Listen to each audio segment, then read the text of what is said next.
Do you think it's possible to get in touch with your spiritual life?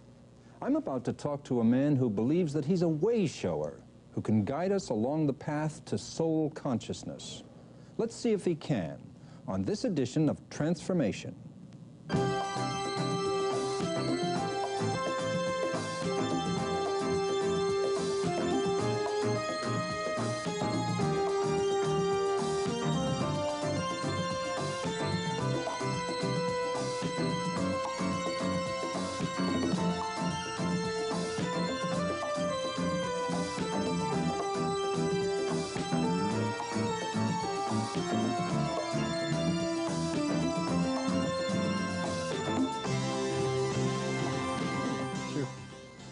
John Roger is founder and spiritual director of MSIA, often pronounced Messiah, the movement of spiritual inner awareness.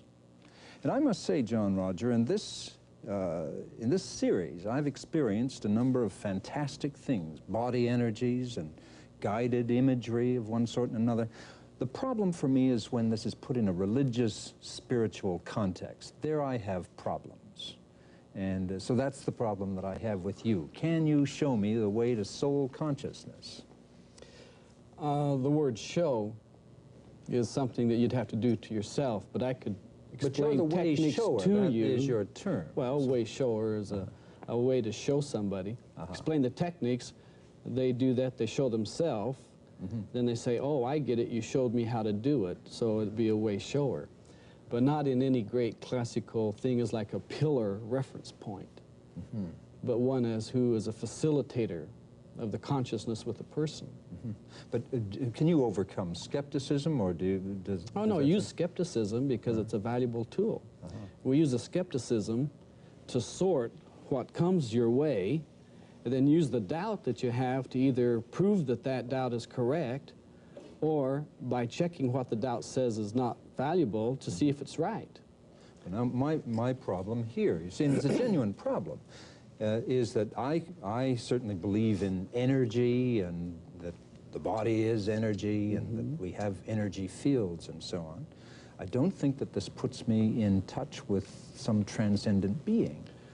Well, let's look at it in terms of, suppose we had a glass tube, and we could compress the glass tube, and in one end we could blow smoke, and the smoke could be equally distributed throughout the tube, and you could see through the tube.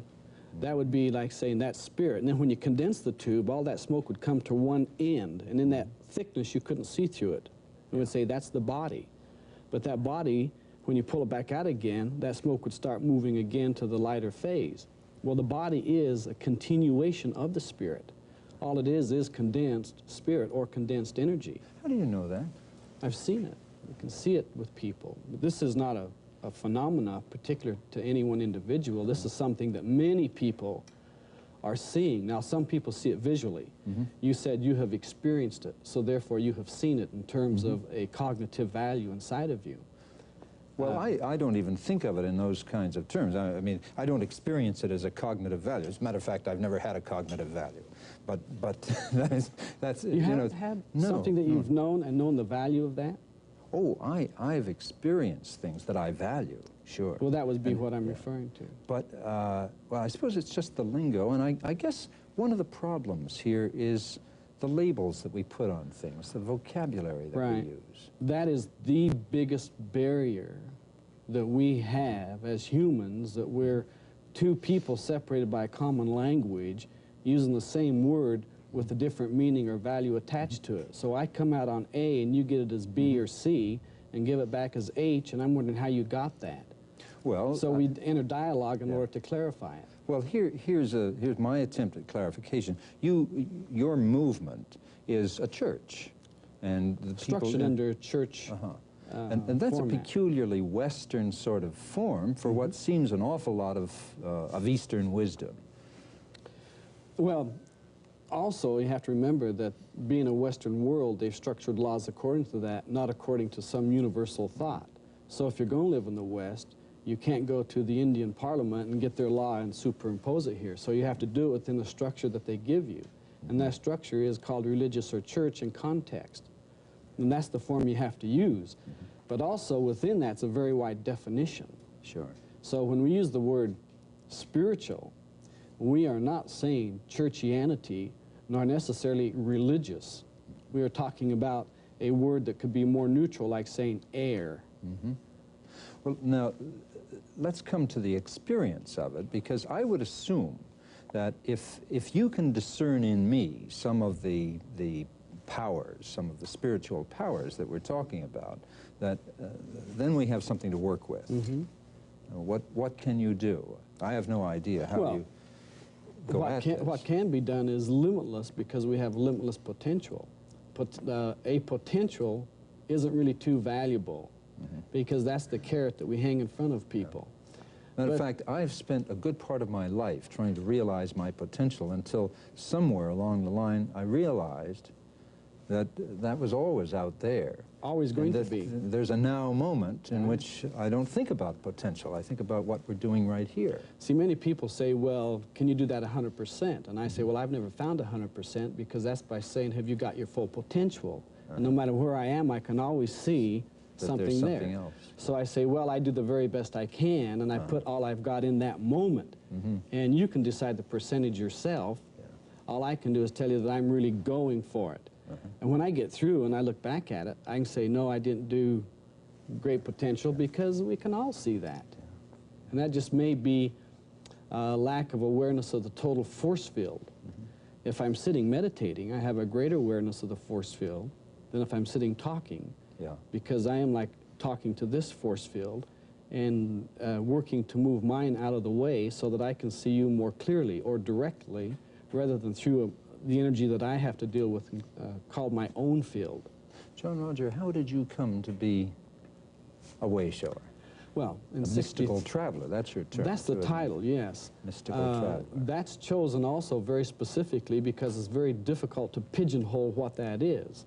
Traveler is one who is in the move, and mystical would be that is beyond the physical. Now, it could have been called spiritual traveler, or a light traveler, or metaphysical traveler. As soon as we can label something, we start demanding an action on it. And as soon as we can demand it, we then limit it. But whatever the label, you are the physical manifestation of the forces that are the focus of this movement. Right. How did you come to be that? That seems to be a pretty heavy burden. It is, but it's also something that's very joyful. In 1963, in the latter part of the year, I underwent surgery, and during that period of time, I had what they were now calling, or what they are calling now, out-of-the-body experiences, where I was literally taken from the body, and it would be considered a death state. Well, literally and or figuratively? Again, figuratively. Exactly. I mean, the body was lying there on a surgery table. You had the sensation of being outside your body. Yes. And you, therefore, as a matter of belief, were outside your body. It's not a matter of belief. It's a matter of experience. Like, I don't believe I'm sitting in this chair. I just am. I experience that. Later on, I may try to define it in terms of belief, but right now I just say that's what happened. Belief is almost like there's really nothing there on which to base that, except some sort of thing inside of you. Is that out-of-body experience that you had on the operating table, not once but twice? It was one long period of time of out and in. Now, is that a miraculous occurrence? I thought it was. I could have couched this in all sorts of biblical terms if I'd wanted to. But I felt the best approach with that was to learn what it was that happened, and that took a good 2 years for me to learn to like how to hold the energy with the physical body. Now, I could leave the body just like that and be in touch with the energy, but getting it back again was extremely, extremely difficult. So you can do that at will now. This is a technique that is available. A technique that's teachable. Could you teach me, for example? Yes, I think you would be a ready subject to it, but it isn't something that could probably be taught in 20 minutes. I have been, since that period of time, which is 15 years, teaching, and this is like daily, and sometimes the lectures would be 2 or 3 a day and 7 days a week of teaching and demonstrating this ability to people until they found out within their own framework what it was I was saying. then often they would say, well, you didn't say it right. And I'd say, well, how do I say it right? Then they would tell me their way, and I'd say, okay, now I know my way of saying it and your way of saying it. Then I'd try that on somebody else, and they'd get it another way, and they'd say, well, you didn't say it right. And I'd say, well, tell me. So I know a lot of ways to say this. And there may be, if there are that many people, 4 billion ways in which to do that with a person. But I found out we can average them out pretty good. But then you came to this function in life through extraordinary experience. Yes, it was very extraordinary. And then not only did you have that experience, but you had to share it with people. Is that the notion? I didn't know if I had to at first. I just felt like this is something that if I talked to anybody about it, this is wacko time. But as I went on, people would come up to me and they would say, what is it with you? And I'd say, well, what is it that you're asking me? And they'd start asking me almost a direct question of, what is this energy, this attraction? And I would explain it. And they'd say, yes. And I was told by another teacher that I would find you, and therefore you would teach me. And I would say, well, who's the other teacher? And they'd tell me, and I'd say, well, I don't know him. They say, well, they knew you. And I say, well, that's fine. Then let's see what happens. Do you seek disciples or no, not at all. No. Followers? No, nothing. I'm so busy dealing with all the things I have to deal with in terms of the people that I do work with physically. But there are many people in the spirit that I work with that go into great volumes of numbers that I haven't seen physically yet. I may not see them for 7, 10 years from now. Now, these are people who are in the movement who just haven't reached. Right. They may be people watching the program that at some time we may meet and talk, and I'll start relating something that happened to them, and they'll say, that was way back, and I'll just start supplying details. Some of the things that you use as techniques are very common to forms of psychotherapy today, body work and so on. But you put on these the construction of a spiritual awakening. True? Yes, because that's what takes place. It's not therapeutic at all as much as it's a spiritual re-education. Okay. Now, we were talking earlier about things that you could do, you could teach out-of-body experience, not in 20 minutes. Well, that 20 minutes is rapidly diminishing, and I'm wondering if you can help me enter the realm of the spirit in the time that we have, in ways that I can experience, feel, and in ways that people watching this program can experience. Well, the people watching the program, that would be up to them, but with you, I could probably show you energy transfer. And just hold your hand open like this, and then you just tell me when you start to feel an energy field. Right in there, yes. That's pretty fast. Do you feel like a small voltage of electricity? Yeah, and actually a cooling at one point and warmth at another. Right. What do you feel? Well, I'm working on a voltage of electricity because I know there's air conditioning working in here, and that could be blowing across the hand, but the vibration effect. I see. So what's happening to me right now? What's happening right now is it's coming down to your right foot, and you can start to feel it in the ball of your foot if you just watch. Now, that's not touching. When you touch, it goes through faster. Now, let's see the other. I didn't feel that in the ball of the foot at that point, by the way. It's moving there. It is now, through in this way. Yeah. All right. Let's see the other hand. That's just a tingling sensation. Yeah, that's what we call just voltage electricity. Little jolt. Little jolt. Well, that's spirit energy.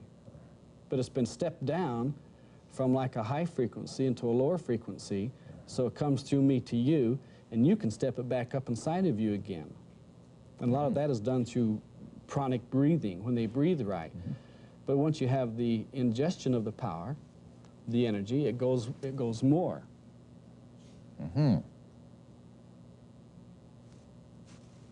Now that's just raising the energy level of the body. And see, when I start coming into your field, I take on what you might say your double, your psychic double. I become part of that. And I was aware that the energy moved into the foot there first, and then it came into this one. And in your left foot, it was more back in this area here. Why did you choose to send energy to the foot? I didn't. It's just where it went. And why do you suppose that is? It will usually go, energy will usually go to the place of weakness first. and it will go to the, we will know it in the place of strength last, because it takes more energy then to get through the strength than it does to get through to the weakness. And the place of weakness is always the same. I mean, is always the foot or whatever, With or the is my person. particular feet? Or? Oh, no. A lot of people, I'll say it went up into your neck. And they'll say, well, I've had a stiff neck, or I have a chronic holding pattern, or something. Or sometimes they'll say, nothing. Because they're not really sure what it is I said. But later on, they may turn their head and they'll say, my neck popped. Did you do that? And I'll say, well, I was over here, you were over there. But the energy field works on the structure of the body. And those who are more psychically attuned would say, I saw the discharge. Do you see auras? Oh, sure. Do you see an aura? Oh, sure. Me? And what do you make of that? Well, there's 3 fields of aura that I can see with you. One is the physical aura, and then there's an emotional aura, and then a mental spiritual aura. And the physical aura is going to change a lot according to the condition of your body and according to what's going on. And the emotional aura is going to be determined a great deal. See, like your mental aura shifted into another gear just about 3 seconds ago. You know, Because it got something that wasn't clear. And so I saw the change in that before I saw the change in the emotional physical.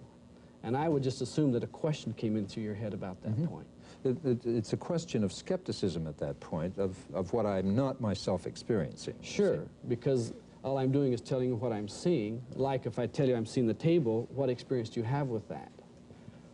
But when the energy shifted in the field, I told you immediately that I saw that. And then you were saying, well, I did shift then. I was like, well, but within the physical field of the body, there's more darkness from this part of your legs here down than there should be in terms of what we'd call somebody who is like, got a complete energy flow of the body here. Do you put any construction on that? I mean, do you have any I would say that sense of why that is? Well, see, looking at the field here, now you might say, well, you're looking in my eyes more than the field. Well, we tend to do that, don't but we? I can see the field through either closing my eyes, I can see it, or opening my eyes, I can see it, because it's an inner perception. So it really doesn't make too much difference whether the person is present here or there, because this energy is all one. And once you come to that energy, there are no secrets anywhere. It's so now you've got the darker side, which has to do with the energy is blocked. Well, it's actually blocked more in the calf area here, the energy block, and then when it gets down lower, in towards the feet, I just would guess this is something that's been gone on for a long time. But see, looking at the other auric field, the physical auric field has dynamic energy. So I would say, gee, looking at all that dynamic energy and looking at that block, you have something physically within you where you say, well, I'd like to do that, but however, for some reason, and that can remain to yourself, I'm not. But can I overcome that? And it's like, well, the energy field there is really blocked, and I don't want to say to anybody you can't overcome it, but I'd say you got a real task. And the way that is going to be overcome is not physical exercise, because that's part of the problem area. Oh, really? The exercise has got to come to you of like channeling the energy through, and part of like dealing with the imagination, thought, and putting the energy from the mind and the emotions down through the nerves and the blood into that. You start opening new channels of energy, then the body will demand itself to get up and start moving. And there is like, see, your mental aura shows a lot of physical agility. And the emotional aura shows a strong desire towards that, and the physical aura says, but I'm not doing it. Well, you see, the perfect explanation of that, at my level of perception, is simply that I have running injuries in both feet, and therefore I can't run right now. And I haven't been able to for the past 8 weeks or 7 weeks. So I would like to do that. So that sounds perfectly logical. Now, see, I can look at that, and I say, I can take that back to a misunderstanding you have dealing with running in the physical body and energy that goes way, way back. And that was set up a long time ago. You mean by overuse or by simply, what do you mean? Misunderstanding means you didn't have the understanding, and symbolically, this part of the body is where we deal with that. And when we see any kind of problem area dealing there, we look for it physically, But also, see, we're a holistic individual, and we have to deal with ourselves holistically. So if they just treat your feet without treating the misunderstanding that happened, and it could be emotional or mental, or even have drifted into the psychic realm, then it would cause trouble to appear later on. I'm still having the problem with this, that all of this seems perfectly understandable to me, or let's say imperfectly understandable. Yeah. I can relate to this, but I still don't experience it as soul or as spiritual. Well, let's define that in different terms. Here we have a physical body, and this physical body is condensed energy. Above that, by the definition I'm using, we have an imagination body called astral. Above that, we have an emotional one that's called cause, the cause of things. Above that, we have a mental one that is mind. Above that, we have an unconscious one that's been probed by psychology for a long time. And on top of that, we have the soul. And that soul has to come down and pick up the unconscious, the mental, the emotional, the astral, the physical to be present. To get to the soul, you got to reverse the procedure. So the way out is in, and then up. The way out is in and then up. So hence spiritual inner awareness. Spiritual inner awareness, and moving your consciousness from these daily focuses and habitual responses back in through. Now we can't understand spirit by mental, but we can understand it intuitively. One of the presences that's indicative of that is joy, and an upfield inside of you for like real no apparent reason, and often equated to performers. Before they perform, they have a certain anxiety level that they sometimes call fear, and I just call it preparation energy. Yeah, you know, to get out there and do what you have to do. That's a great way of dealing with it. Yeah. Because they're just labeling something wrong, and they're trying to deal with it in terms of the wrong label, so they come up with wrong results. So if we can get the label correctly on it and then work that way. Now, soul is an energy unit that is specific and peculiar to itself, that is universally recognized. Now, that sounds like double talk. No, that sounded like single talk to me. That sounded... Well, some people say, well, how can it be universal and single? Well, it's because it's an extension of all things. Here we are at this part, and we can extend to other parts of the room just by listening to what's going on, or by casually glancing. We can become aware of that. Inwardly, we can do the same thing, but it is a practice level, because, see, our educational approach in life has always been to like focus out there, and get out there and get that and do that. So then we come along, we say, that's fine, but that's not going to last too long. Yeah. So therefore, you're going to have a lot of insecurity with that. Come back in. Well, that's going against all the training. That like rubs against the grain of who you are. Sure. And yet the people that do spend time, not necessarily just in the imagination, because that's a qualified level of consciousness. That's according to what you can put in there. And not the emotional level, which is the desire feeling level, nor what you think about, but to go back even further. So we have spiritual exercises that are designed to like take you through those levels. Now, can you give me an example of such an exercise? Because I would take it that's the trick. Yeah. To be able to control some of this. We have vibration words that are popularly called mantras. And these vibration words are tuned to those levels of spirit inside of us as a general universal mankind. Some refer to them as the Om. And we say, fine, that's a mental level vibration. And by chanting that, it brings you to that level in a hurry, because it's like attracts like. But when we get to the soul level... Is that just the sound? Is that resonances of sound? Yeah, it's a sound vibration? Yeah, sure. And by using correct sound, correct vibration, you can move energy wherever you want to. And you can do it in terms of, once you strengthen the inner, you don't have to vocalize it. And the inner conversation, the inner movement, becomes then primordial. You're getting right back to that lost word, that lost sound. Once that's established, and someone can identify it for you, and that will be those that have been there, and that's getting to be many now. I think I'm beginning to understand. They validate the position. You are saying, in any case, that the realm of the spirit is not something terribly remote or distant. It's present. Or esoteric. It's present here and now. It's present every day. All the time. Yeah. and readily accessible. Oh, yes. You are spirit doing all this that you're doing through all these levels, very skillfully, very adept. Some people don't have it down quite so well. The more we have... No, but you're surely saying that we all are. Oh, yes, everyone is. Sure. The planet is spirit. Everything and is. The planet is energy. Well, yes, and you could just take the word spirit and call it energy, or take the word energy and call it spirit, and it's still the same conversation. But to feel the energy in the body, as you were feeling it here... and I did feel it. Well, There's certainly no question about that. There are many people who would be watching the television at that particular time. If I were to take and just move my hand across the cameras like that, many people at home will feel like a goose pimple or something, because they will be picking up that flow of energy. All the way through the set, all of that. Yeah, because it's all here and now. See, all the universe is right here present. So we don't have to, like, go there, which is most of the out-of-the-body travel. All we do is lift up above everything, and it's all present.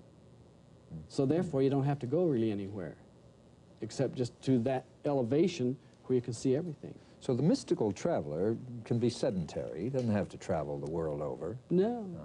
It's actually in everyone, and just has to be activated. Does it require people like yourself to activate it? Does it require? Not require, but because of the skeptical and doubting nature of the mind, it will keep ruling it out. And there are many people that have had the experiences with spirit that have been called crazy. But there's a question that plagues me. It's always, well, why did they have that crazy experience rather than that crazy experience? You know, like, why do they hallucinate that rather than this? And that's been the thing now where those people dealing in analytic thought are saying, well, maybe it's not crazy, maybe we're just on a great big extension here, a timeline, and these are all relative to that extension you're on. It's a healthier approach. Well, see, I find that what began as elusive things in you, I now see much more clearly. And I have some sense of what the realm of the spirit is and the stately mansions within each of us. I want to thank you very much, John Roger, for sharing that insight with us. Well, I appreciate that.